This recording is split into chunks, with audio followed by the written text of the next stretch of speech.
¿Qué tal? Muy buenas noches y bienvenidos a una nueva edición de Voces en Relieve. Como todos los martes, la propuesta de un nuevo tema, un nuevo debate y el diálogo alrededor del mismo. En esta ocasión vamos a hablar acerca de la minería, el cuarto complejo exportado en la República Argentina, una industria muy importante. Sin embargo, en nuestra provincia encuentra una limitación interesante y tiene que ver con la ley 7722 del cuidado del agua. Esta ley que es producto de la lucha de ambientalistas en pos de resguardar los recursos naturales que tenemos. Pero claro, sabemos que la industria es muy grande y que genera también muchas cosas positivas en lo que tiene que ver con la matriz productiva de Mendoza. De eso vamos a hablar, justamente minería sí o minería no. Vamos a compartir a continuación un informe que hemos desarrollado al respecto.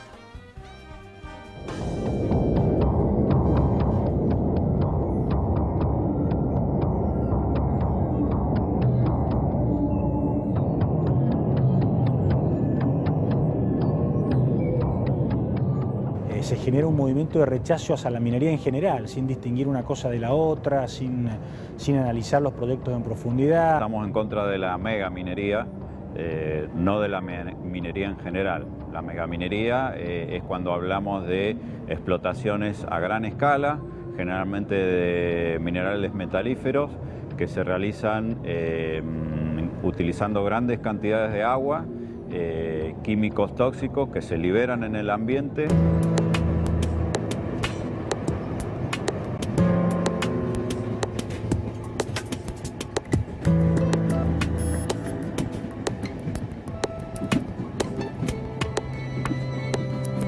En Mendoza la ley se ha consolidado fundamentalmente por el fallo de la Corte Suprema de Justicia que la ha ratificado la constitucionalidad. Mendoza tiene una serie de proyectos que perfectamente cumplen con toda la legislación, con toda la 7722 y el resto de la legislación que cubre, que hoy no se discuten, que hoy no se pueden llevar a la mesa, que hoy no se pueden desarrollar, justamente por esta irracionalidad que se ha generado alrededor del debate minero.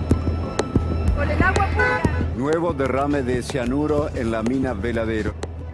No queremos que dejen muerte al paso de ellos. La estrategia del gobierno ahora es desvirtuar la ley con un decreto reglamentario que le quite sustancia fundamentalmente al artículo que habla de las sustancias tóxicas prohibidas. Pero el cianuro y el ácido sulfúrico son dos reactivos industriales de amplia utilización en todas las industrias. Y el otro artículo es el que habla de la ratificación legislativa de la Declaración de Impacto Ambiental.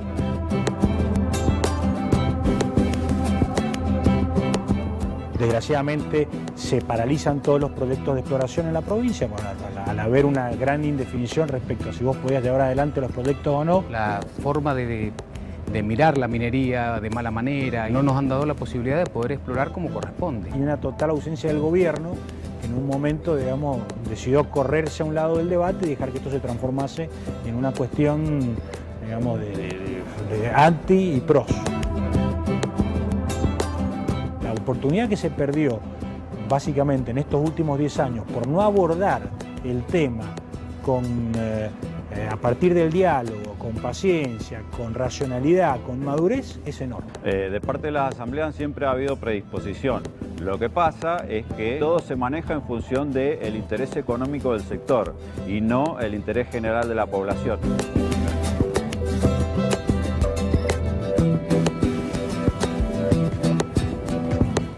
Muy bien, la primera parte del informe que desarrollamos con respecto a minería concretamente en nuestra provincia.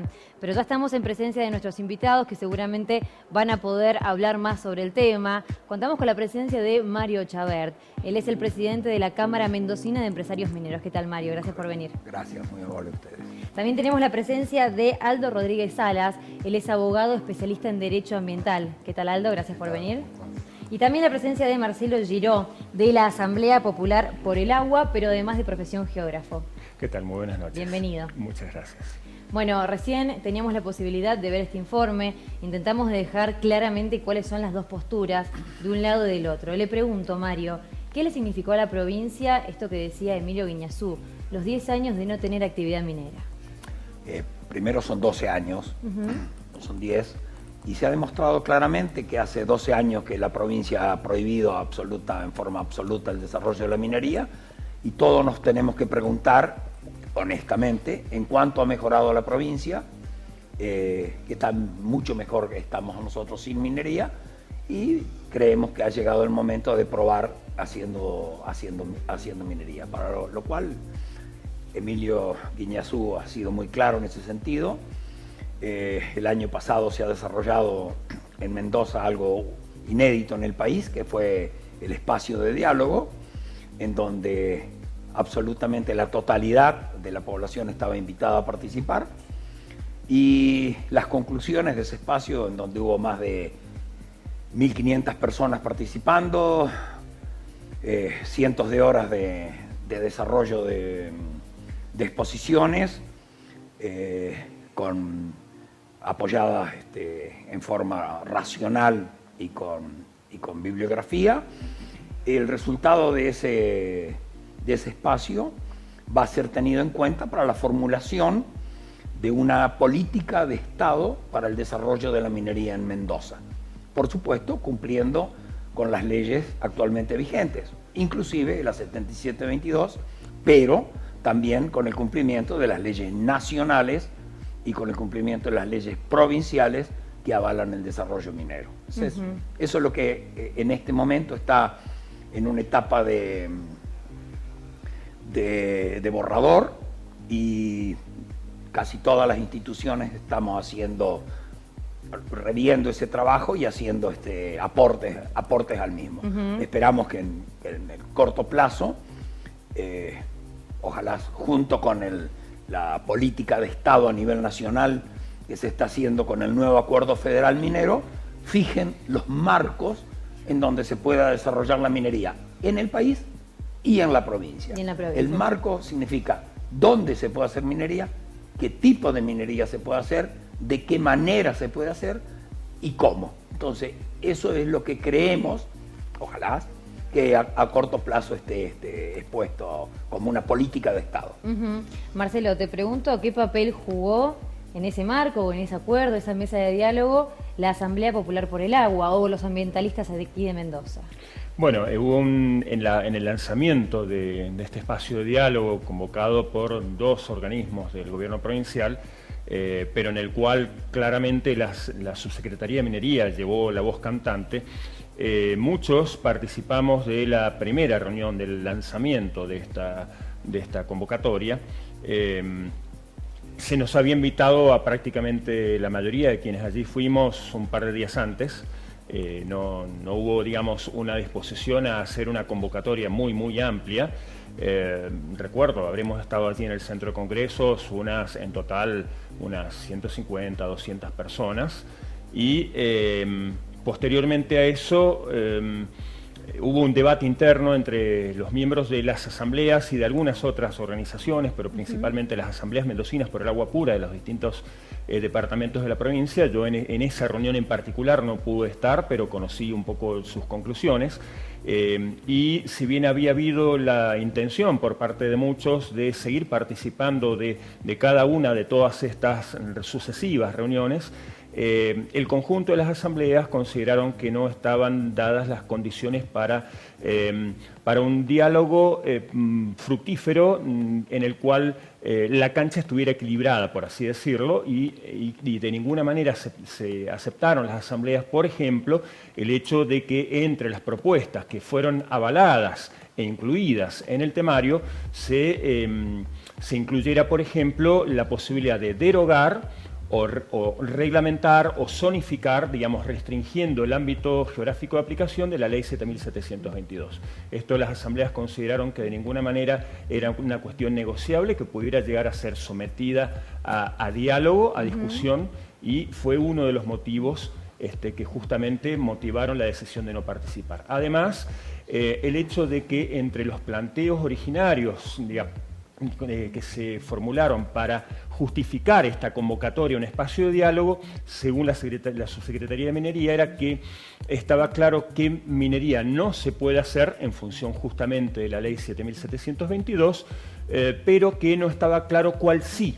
Y nosotros entendíamos que sí, está muy claro que minería sí es posible hacer en Mendoza, cual sí, de hecho, se viene haciendo, se viene practicando desde hace muchísimo tiempo, que nunca ha tenido interrupciones. La minería no metalífera no tiene, digamos, cuestionamientos más allá de, obviamente, el cumplimiento de todas las diversas normativas provinciales y nacionales hoy vigentes, e inclusive podemos llegar a decir que hasta Mendoza, si consideramos la actividad petrolera como minería, que de hecho lo es, Mendoza tiene inclusive mayor actividad minera que la provincia de San Juan, tanto en términos de empleos como de valor agregado generado, etc. Así que inclusive se le presentó al subsecretario Guiñazú por parte de las asambleas un documento en el cual, bueno, quieren conocer cuál es la postura. Bueno, pues aquí tienen por escrito cuál es la postura de las asambleas, que es estrictamente obedecer a las leyes hoy vigentes,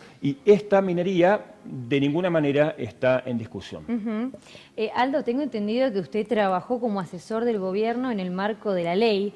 Además es abogado especialista en derecho ambiental. ¿Es vulnerable la ley 7722 o bajo qué condiciones podría ser zonificada, como recién decía Marcelo, o relativizada? A mí me correspondió la defensa de su constitucionalidad. Y la consecuencia de ello fue el pronunciamiento de la Corte Suprema avalando su total conformidad con la Constitución Nacional. Sobre la vulnerabilidad de la ley, yo creo que la ley 7722 es un ejemplo, un símbolo de una estructura normativa novedosa y que a veces deja mucho fuera de juego a funcionarios y también a miembros del sector empresario minero. La ley 7722 resume, luego de un proceso de conflicto, de alta conflictividad social, resume en sí misma cómo restablecer la paz y la tranquilidad pública. Recién escuchábamos en el video cuánto se perdió de oportunidades en los últimos 10 años como consecuencia de esta ley. También podríamos pensar o plantearnos cuánto se ganó en cuanto a calidad ambiental. Imagínate por un momento cuál sería la situación de la población del Gran Mendoza, de más de 1 millón de habitantes, si hubiera derrames como los que han sucedido en Veladero. Es decir, la ley 7722 es fruto de movilizaciones sociales. Eso es correcto y no es un defecto. Es el encuentro entre lo público y lo social. En la legislatura, a eso me refiero. Es decir, la ley define o trata de definir cuál es su objeto deseado y cuál es el bien colectivo que se propone defender. En el artículo 1 se destaca mucho las prohibiciones. Yo destacaría más que las prohibiciones cuando dice con especial énfasis en la tutela del recurso hídrico. Esa es la garantía que los legisladores y los ciudadanos movilizados trataron de obtener. Una de los cuestionamientos que tiene la ley, incluso en la última ratificación que hizo la Suprema Corte, tiene que ver con esta justamente ratificación que tiene que hacer la legislatura en cada uno de los exámenes de impacto ambiental. Se habla acerca de cierto entorpecimiento hacia la actividad minera desde ese lugar. ¿Usted qué puede decir al respecto? Bueno, justamente lo que te iba desarrollando. No todas las normas jurídicas, entonces, tienen igual génesis, ¿verdad? Hay normas jurídicas que regulan los derechos de propiedad. La propiedad minera, entonces tenemos normas sobre procedimientos mineros, concesiones mineras. Hay otras normas jurídicas que regulan bienes comunes, bienes colectivos.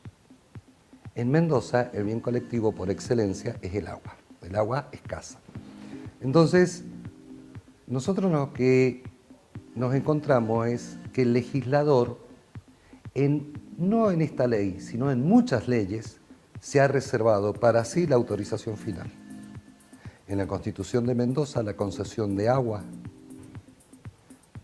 solamente se puede otorgar con el 2/3, o sea, mayoría especial de los legisladores presentes.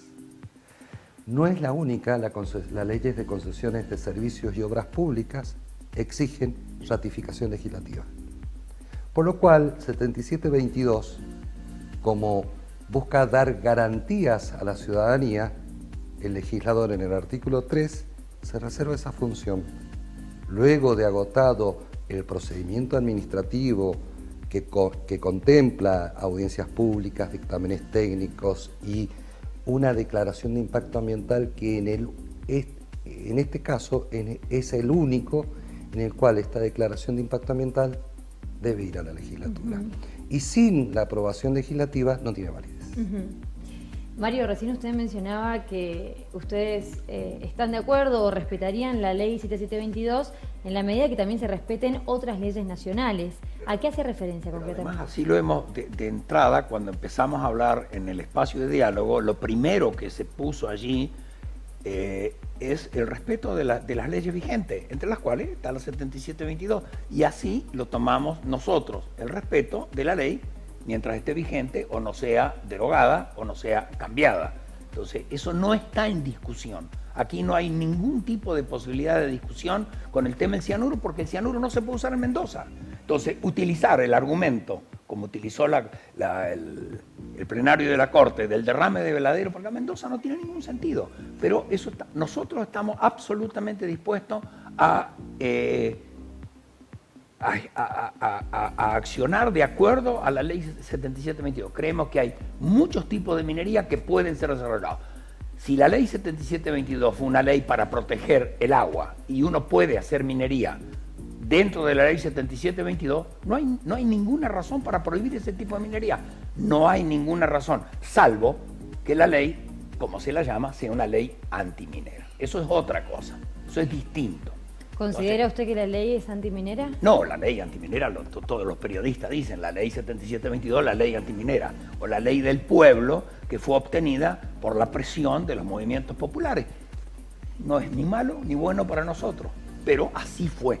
No fue una ley discutida, fue una ley obtenida por presión. Entonces, nosotros pensamos que cualquiera que tenga capacidad de movilización, que pueda movilizar a 4.000 o 5.000 personas en la calle, puede obtener la ley que quiera, habla muy mal de la institucionalidad de Mendoza. Pero eso ya es otro tema. Nosotros decimos, se está haciendo una política de Estado en donde se va a decir claramente dónde se puede hacer minería, dónde no se puede hacer minería, qué tipo de minería y qué tipo de minería no se puede hacer, cómo se va a hacer esa minería y cómo no se va. Y ahí veremos si realmente lo que está en juego es el cuidado del agua o lo que está en juego es la antiminería. Ahí lo vamos a ver claramente dentro de muy poquito tiempo. Marcelo, ¿ustedes se consideran que son antimineros o que están respondiendo a la defensa del agua o a la necesidad de un pueblo que está pidiendo por el cuidado del agua? No, creo que no se trata de antiminería en la totalidad de la minería, sino de determinadas prácticas mineras.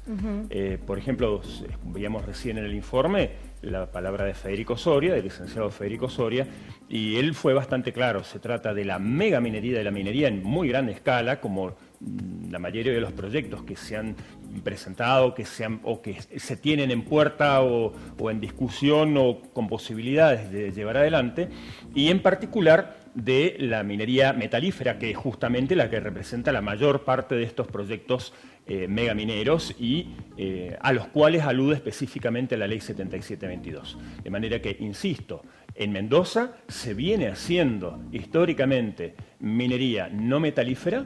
No hay problema con esa minería no metalífera, siempre y cuando respete, al igual que todas las otras actividades. Y de hecho, por ejemplo, en la Asamblea Popular por el Agua, de ninguna manera la preocupación es exclusivamente minera. Sí, digamos, es de decir, bueno, a los múltiples problemas ambientales que tenemos en la provincia, que no los negamos, que nos preocupan, ambientales, sociales, económicos, pues no le agreguemos un problema más.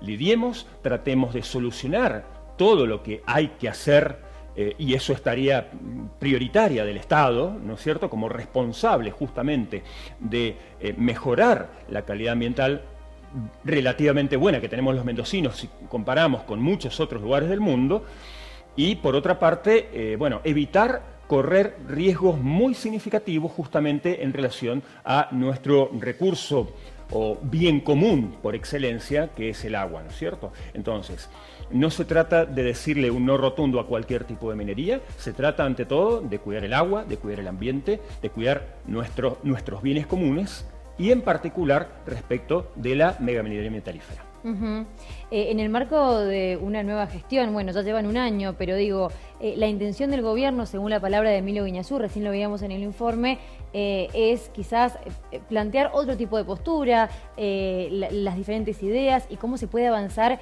en un estado que tenga actividad minera. ¿Ustedes cómo se sienten al respecto?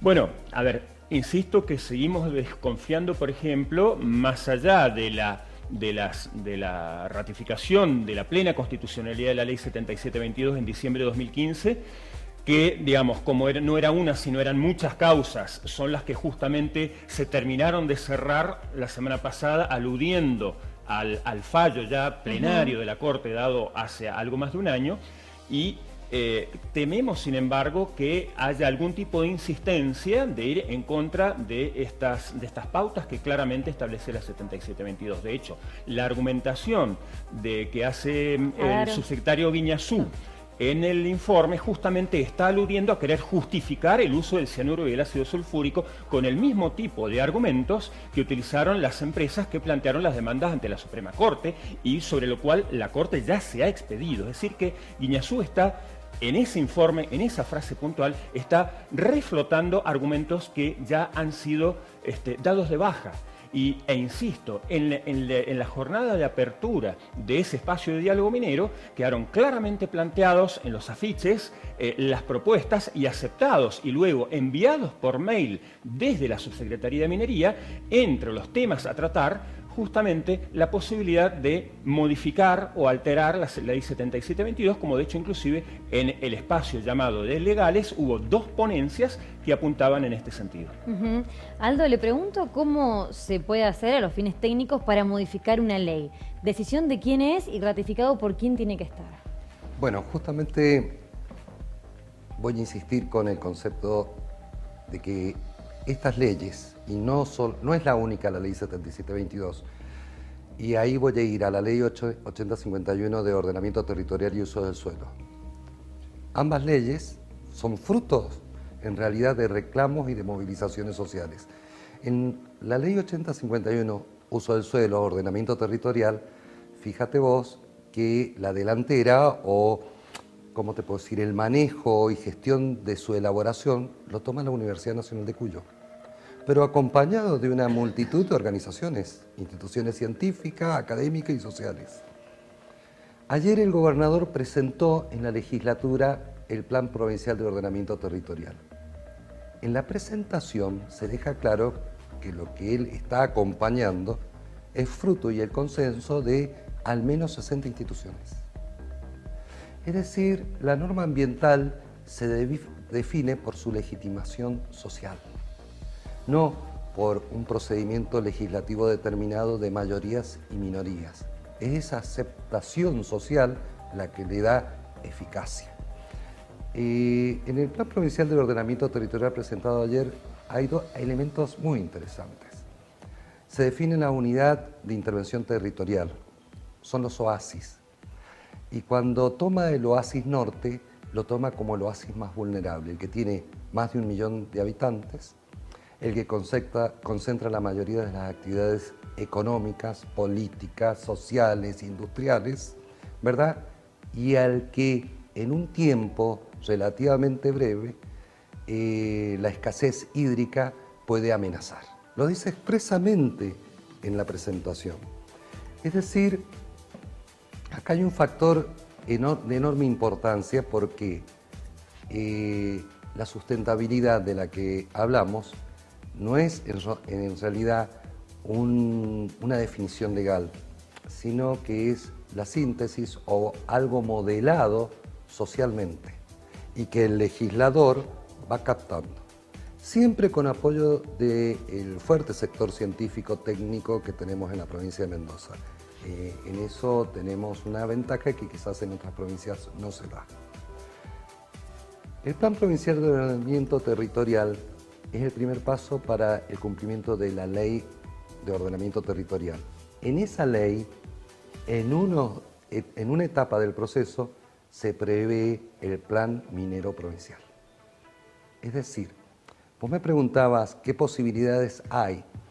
El universo legal debe ser tratado como un sistema jurídico, donde la Ley 7722 es una parte del mismo, donde el derecho a un ambiente sano y equilibrado está en la cúspide constitucional nacional. Y hay otras normas jurídicas que concurren a su interpretación y aplicación. De ninguna manera esto implica avasallar derechos de propiedad privada. Lo que sucede es que hay lo que se llama, por los juristas, un derecho prevalente. Un derecho que tiene por objeto la sustentabilidad o el bien común o colectivo, obviamente que prevalecerá sobre derechos individuales. Lo importante es que nuestra legislación avanza a la generación de espacios, de diálogos, donde sea posible determinar qué es lo sustentable en un momento y en un lugar determinado. Bueno, vamos a hacer una pequeña pausa, tomamos un traguito de agua y en un minuto nada más volvemos con más.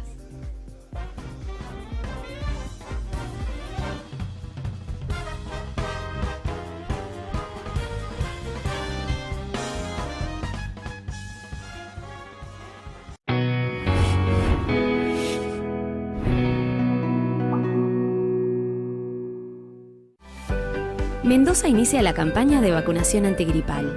Deben vacunarse todas las embarazadas y madres hasta 10 días después del parto, adultos mayores de 65 años y niños de 6 a 24 meses, personal de la salud y personas con enfermedades crónicas u obesidad. Para ellos, la vacuna es gratuita y está disponible en todos los hospitales y centros de salud de la provincia y en el vacunatorio central. Prevení la gripe. Vacunate. Gobierno de Mendoza. Viernes. Acequia. ¿Te comiste un pastazo? ¿Me estás jodiendo? Te estoy diciendo que voy a dormir y prender la licuadora. ¡Ay, perdón! ¡No le puse el silenciador! ¿Me recordás por qué me casé con vos? ¿Porque me embarazaste el primer día que me conociste? Ah, eso era, no me cerraba. Les queríamos decir que no nos aguantamos más. Verónica y Gastón tienen los días contados. Mira, los dejamos solos 10 días y en esos 10 días ustedes se tienen que arreglar. Si no se arreglan y siguen igual, entonces se divorcian. ¿Estamos? Ultimátum. Con Fernán Mirás y Julieta Cardinali. Viernes, 23 horas. Y también míralo por acequia.tv. Acequia, el canal que nos une. Estás viendo Voces en Relieve.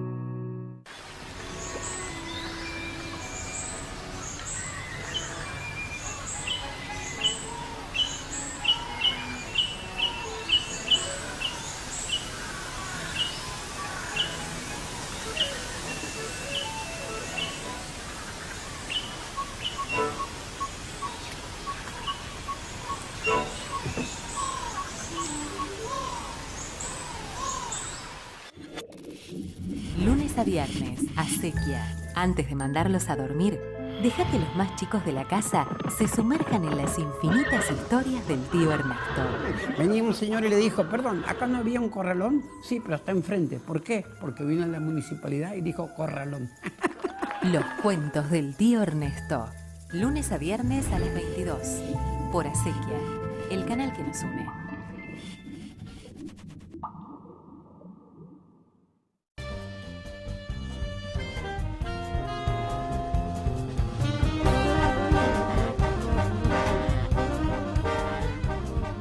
Seguimos en Voces en Relieve y vamos a compartir a continuación la segunda entrega del informe sobre minería.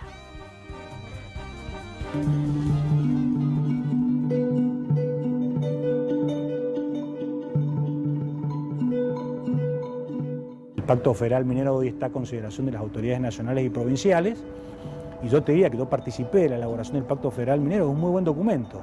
Es un documento que eleva los estándares de trabajo y de operación de la minería en términos ambientales, en términos sociales. Nosotros hemos visto dentro de esta actividad la posibilidad del desarrollo de la provincia y de nuestras empresas, ampliando la matriz productiva de la provincia. La excusa esta de la diversificación económica, lo que ha pasado en San Juan ha sido lo contrario. La economía depende casi exclusivamente de la minería. Cuando llegan las corporaciones mineras prácticamente acaparan a todos los sectores de la economía y como ocurre en San Juan, la economía va hacia depender exclusivamente de una sola actividad, ¿no? El empleador privado más importante de San Juan, contribuyendo con casi 1/3 del Producto Bruto de la provincia. Entendemos, desde nuestro punto de vista, que pueden convivir en perfecta armonía diferentes actividades. Si un agricultor tiene que certificar calidad ambiental, la calificación le va a bajar si tiene concesiones mineras en la cabecera de Cuenca, por ejemplo, ¿no?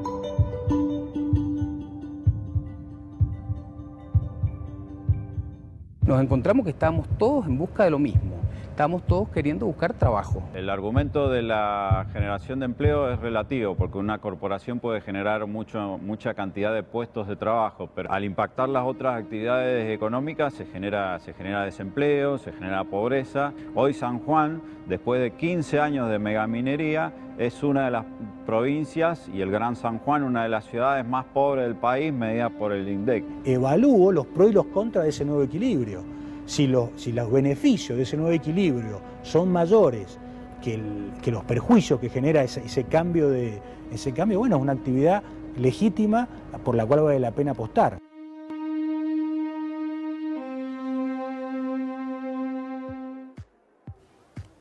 Más voces, entonces, en el marco de esta discusión histórica de los mendocinos. Y recién, Mario, usted comentaba lo importante que son los espacios de diálogo y cómo en ese marco se puede llegar a diferentes conclusiones. ¿Qué nos comentaba? Por supuesto, el espacio de diálogo hecho en Mendoza ha sido un ejemplo a nivel nacional y ha sido tomado por prácticamente todas las provincias, ha sido alabado por todas las provincias y por el Estado Nacional. Lo que es importante de todo eso son las conclusiones que se saquen y que esas conclusiones estén de acuerdo con todo lo que hace recién Aldo hablaba de lo que es razonable en Mendoza. Por supuesto, nadie en Mendoza se puede oponer al desarrollo del agro y la vitivinicultura. Sería, aparte, los mineros somos los más grandes tomadores de vino del país, así que sería una locura directamente todo. Lo que nosotros queremos es que todo puede coexistir y lo demostramos claramente con todos los países del mundo. Australia, Nueva Zelanda, Sudáfrica, Chile, Perú, tienen grandes producciones de vino y de agro y todo lo demás, y tienen gran minería. Acá todos los que vamos o los que tienen la suerte de ir a veranear a Chile, cruzamos por valles hermosos, verdes, llenos de verduras orgánicas, de vino de la mejor calidad, y arriba de cada uno de esos valles hay una mina, una gran mina. La gran minería de Chile está exactamente arriba de cada uno de esos valles. Todos los valles del Valle Central de Chile tienen una gran mina arriba. Lo que dice este hombre que no lo conozco que habla, dice que San Juan hace 10 años que tiene minería y todavía hay pobres. Pero con ese argumento en Mendoza hace 200 años que tenemos agroindustria y cada vez tenemos más pobres. Entonces, con ese criterio, si porque San Juan hace 10 años que tiene minería y todavía tiene pobres, queremos prohibir la minería y tendríamos que prohibir el agro acá, lo que sería una locura, una estupidez. No tiene ningún sentido ir a eso. ¿Pueden coexistir las dos industrias? Bueno, respecto de Chile, si bien es verdad que en el Chile central hay minería, no son tantas las grandes minas. La mayor parte, el 80 y pico % de la gran minería chilena se encuentra en las regiones del norte, ¿sí? En donde justamente prácticamente no hay agricultura. Y por el contrario, en el Chile central aguas abajo de algunas de esas muy grandes minas, como el Soldado o el Teniente, ocasionalmente, o División Andina de Codelco, ocasionalmente suele haber justamente conflictos ambientales. Y, por ejemplo, aguas abajo del Teniente, no hay viñedos irrigados, ¿sí? Puede llegar a haber otros cultivos, pero los viñedos de muy alta calidad del valle de la región de Rancagua no se encuentran justamente regados por las aguas de los efluentes del río Colla, que es el que sale aguas abajo del Teniente, sino de otros cursos hídricos. Inclusive, por ahí tenemos una visión bastante parcializada a través de lo que nos transmiten los medios de comunicación. Por ejemplo, ¿cuántos medios mendocinos y argentinos nos informaron el año pasado que a 135 kilómetros de aquí, en línea recta de donde estamos, mucho más cerca que Veladero, hubo 3, no 1, sino 3, y solamente el año pasado, derrames de concentrado de cobre o de relaves colas desde la mina División Andina de Codelco, ¿sí? Una de las minas más grandes, de la empresa más grande de cobre que tiene Chile, y que eso implicó, por ejemplo, que temporariamente, durante unos días, tener que cortar el abastecimiento, el bombeo de agua del río Aconcagua para abastecer de agua a la ciudad de Los Andes. ¿Cuántos medios mendocinos lo tomaron? ¿Cuántos medios mendocinos tomaron el colapso de la mina de Mount Polley en Canadá, en la Columbia Británica, en el año 2014? ¿Sí? O el desastre de Cananea, de la mina Cananea en el estado de Sonora, en México, que fue tapa del diario La Jornada durante 22 días consecutivos. Es decir, evidentemente, con lo que ocurrió en la mina operada por Samarco, joint venture entre 2 de las 4 mayores megamineras del mundo, Vale y BHP Billiton, bueno, lo que ocurrió en Brasil en noviembre de 2015 ya fue de una magnitud tal que ningún medio del mundo podía llegar a ignorarlo, ¿no es cierto?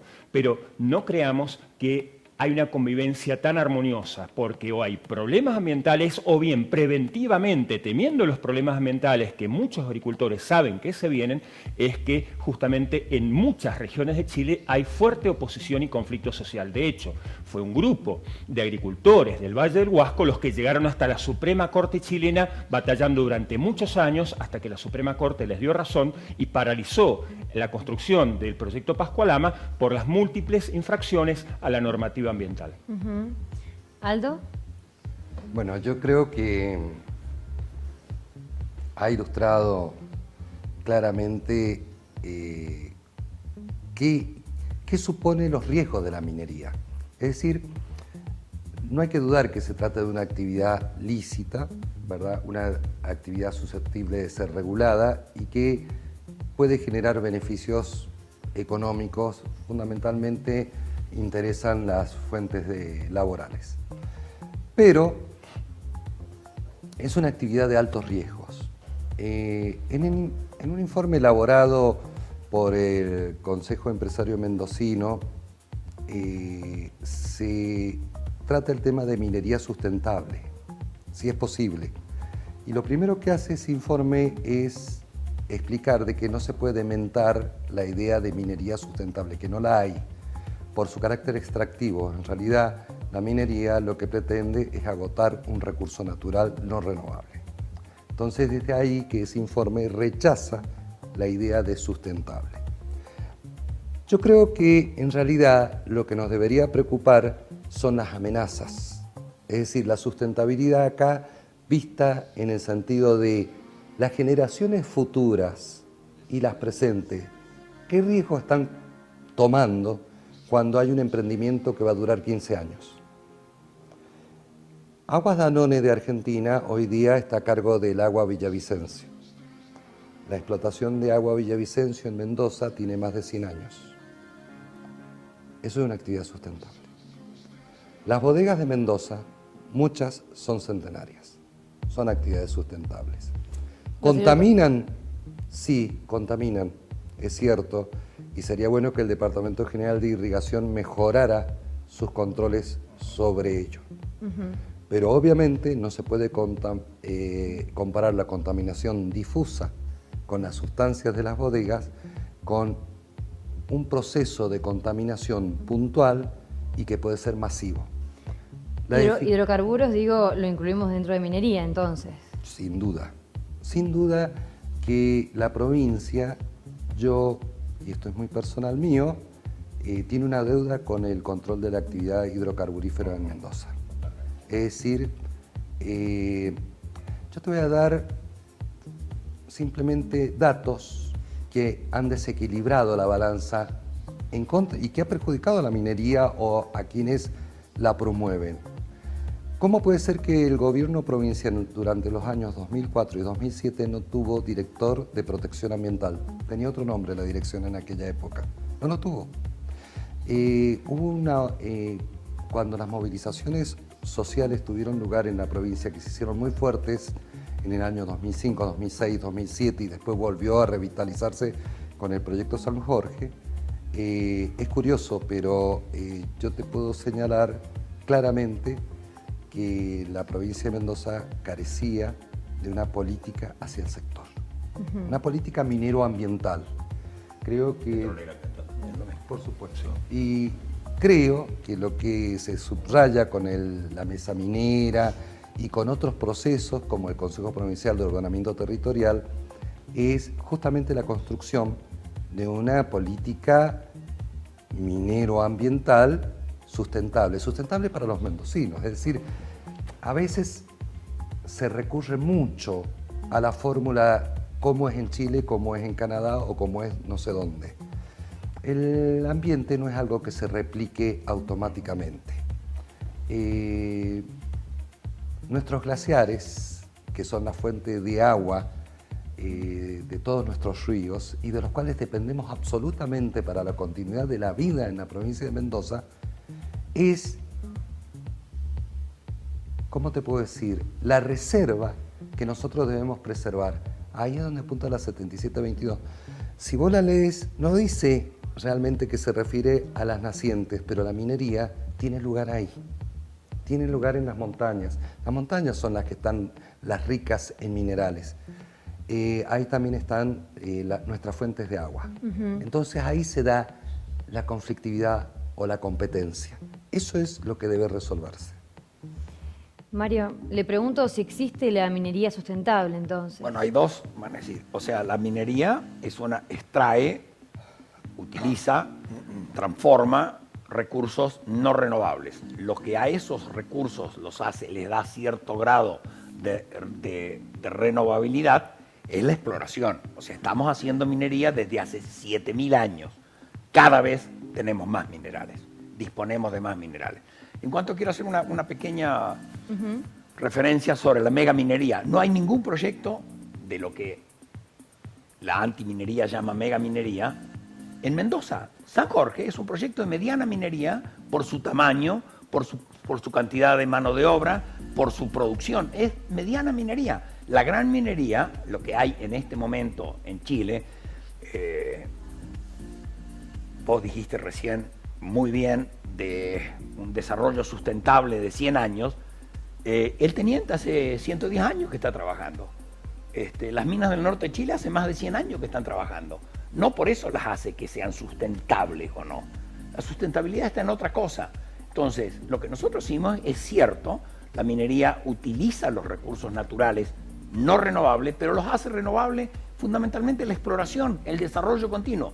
Pero también tenemos que tener en cuenta una cosa muy importante, es que los minerales tienen un uso limitado en el tiempo. Por ejemplo, hay un caso muy concreto del wolfram, que fue un mineral bélico que se desarrolló durante las guerras y hoy en día no tiene ningún uso.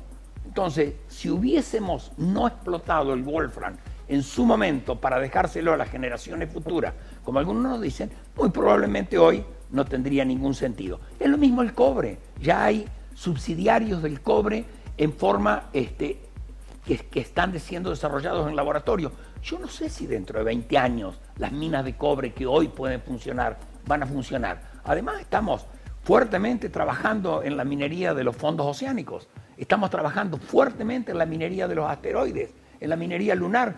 Yo no sé si dentro de 20 años, 30, 40, ojalá que lo pueda ver, la cordillera de los Andes henchida, cuajada de minerales que hoy están al alcance de nuestra mano, la vamos a poder usar. No lo sé sinceramente. Yo creo que no, que van a estar reemplazados. Hoy en día estamos haciendo minerales que son orgánicos, materiales que son mitad orgánicos y mitad minerales. Entonces, ¿qué nos depara el futuro?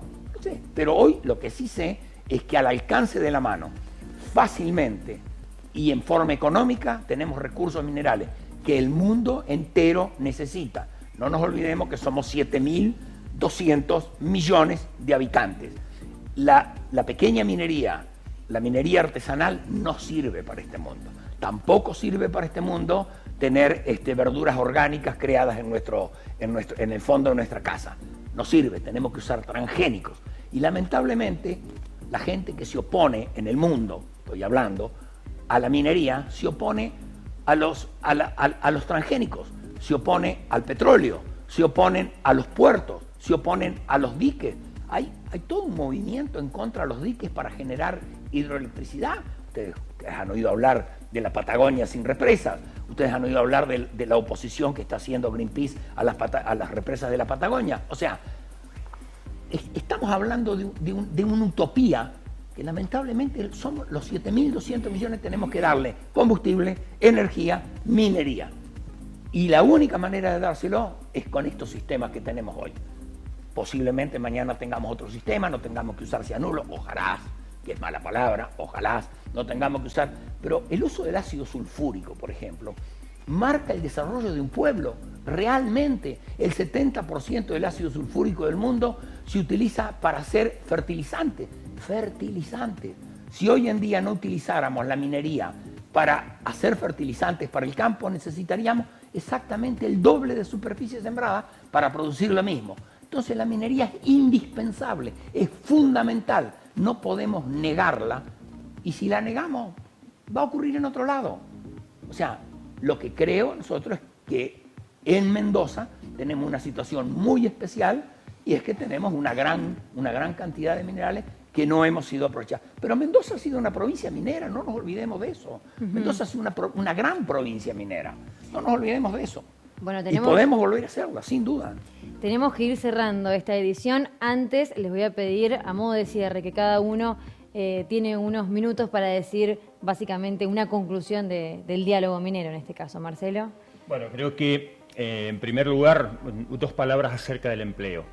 Es ficticio pensar que la minería metalífera de gran escala, e insisto, de gran escala, porque San Jorge es un proyecto entre mediano y grande, de acuerdo a las clasificaciones que las propias autoridades chilenas establecen.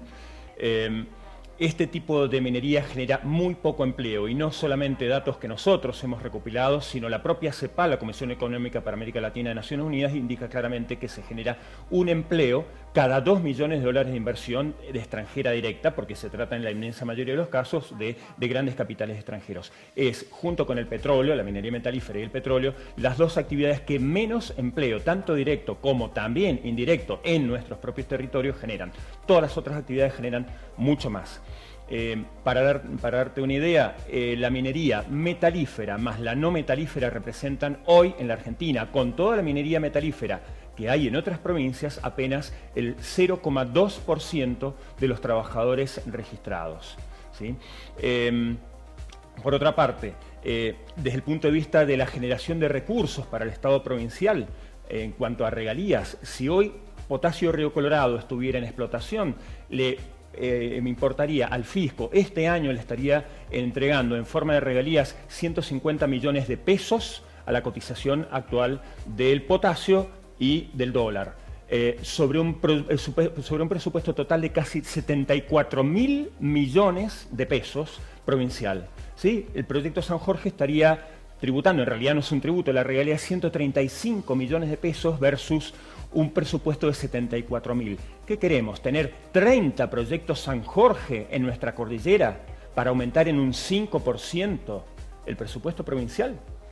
Y respecto de las posibilidades o no de la minería metalífera en nuestra provincia, insisto justamente en lo que Aldo Rodríguez Salas mencionaba recién acerca de que sí, efectivamente, en la cordillera de los Andes hay muchos minerales, pero no tenemos por qué obligatoriamente, no hay ningún mandato de que deban ser extraídos y de que los mendocinos sí o sí, y esta decisión corresponde creo justamente al pueblo mendocino y me parece que ya la tomó largamente, correr todos los riesgos asociados a lo que implicaría esa extracción de esos metales, siendo que están justamente en la parte alta de nuestras cuencas hídricas, en el área donde están los glaciares y en el área donde está la nieve, que justamente alimenta todos los veranos los caudales de nuestros ríos. ¿Aldo? Bueno, a mí me parece que desde lo jurídico un aporte importante es saber que estas normas son fruto de consensos sociales, de grandes consensos sociales, producidos en las movilizaciones, producidos en la demanda social insatisfecha en cuanto al amparo de determinados derechos, en este caso comunitarios, y que visto desde esta perspectiva, el derecho ya no es simplemente una formalidad legislativa, sino que es la consecuencia de un pacto social importante. Creo que en Mendoza se ha construido ese pacto que nos va diciendo que es la sustentabilidad para los mendocinos, que es un proceso histórico y muy largo. La Constitución vigente en la provincia de Mendoza del año 1916 tiene como un elemento característico distintivo tener un Departamento General de Irrigación. Es decir, es la única constitución en su época que, además de los 3 poderes instituidos y clásicos, consagra un cuarto poder. Es decir, si te pones a pensar por qué importó tanto el agua en aquella época, y es porque es un rasgo cultural. Y ese rasgo cultural permanece. Lo que ocurre es que su modificación se debe porque lo ambiental incidió en quitárselo a aquellos que poseen el agua por derecho de concesiones como propietarios y transformarla al agua como un derecho de todos los mendocinos. Ahí cambia la perspectiva. Yo, como recomendación al sector minero interesado, su interés es un interés público también, de tipo económico, pero interés público al fin, que merece ser atendido. Yo siempre lo he hecho antes y lo reiteraré, deben moverse en estos canales para sintonizar realmente y poder llegar a hacer comprender sus ideas, sus propuestas. Es decir, tienen el camino corto que ir a hablar con un funcionario público. Ese camino no existe más en materia minero-ambiental o materia ambiental. El funcionario tiene que transformarse en un mediador entre lo social, entre el clamor social, entre esa demanda social permanente y el sector capaz de invertir y de proponer un desarrollo. Quizás no sea el desarrollo predominante para Mendoza y quizás nuestro desarrollo predominante sea el que ya conocemos o avanzar hacia nuevas tecnologías y conocimiento científico, que creo que en realidad es nuestra gran inversión. Mario. Bueno, es muy claro que todo esto que se está haciendo tanto a nivel nacional con el nuevo Acuerdo Federal Minero, en donde va a fijar una política de Estado, un marco nacional para el desarrollo de la minería, en donde se han elevado en forma absoluta todos los parámetros para poder hacer minería, cosa que estamos absolutamente de acuerdo, como en la próxima futura política minera de Estado para la provincia de Mendoza, en donde estamos totalmente de acuerdo que sin licencia social sería absurdo sería absurdo intentar imponer la minería en un lugar. Ahora, yo pregunto, ¿y donde hay licencia social qué hacemos? Tampoco hacemos minería porque a alguien se le ocurra que no hay que hacer. En Malargüe tenemos absoluta licencia social. El 100% de la población está a favor de la licencia social. ¿Por qué no podemos hacer minería en Malargüe? ¿Porque San Carlos se opone? Y yo creo que no. Entonces, lo que esto está haciendo, esta política minera que está organizando este gobierno junto con el desarrollo territorial, vamos a decir lo que decimos, ¿dónde se puede hacer minería? ¿Y a dónde? ¿Qué tipo de minería se puede hacer? ¿Qué tipo? ¿Cuánta agua vamos a poder usar? ¿De dónde vamos a sacar el agua? ¿Esa agua la usa alguien? En Mendoza, en Malargüe tenemos el río más grande de la provincia. Río Grande tiene 100 metros cúbicos por segundo que se van derecho al mar sin ser utilizado por nadie. Bueno, vamos a usarlo en la minería. Ahí está un uso consultivo perfecto para la minería. Nadie más lo usa, nosotros lo vamos a usar. Entonces, ¿dónde vamos a hacer minería? Vamos a empezar, vamos a ir a Malargüe, en donde hay licencia social, en donde no hay nadie que se oponga y en donde tenemos los más grandes recursos minerales de la provincia, en el sur de la provincia. Eso es lo que se va a hacer ahora. Muy bien, bueno, seguramente va a ser un tema del que vamos a seguir hablando, debatiendo, sobre todo en los medios masivos de comunicación, que es quizás la caja de resonancia, donde todo termina. Bueno, les agradezco la compañía. Muchas gracias. No, gracias a ustedes. De esta manera entonces nos despedimos. Ha sido la segunda edición de Voces en Relieve y nos reencontramos seguramente el martes que viene con un nuevo tema con respecto al debate de la sociedad. Ya volvemos.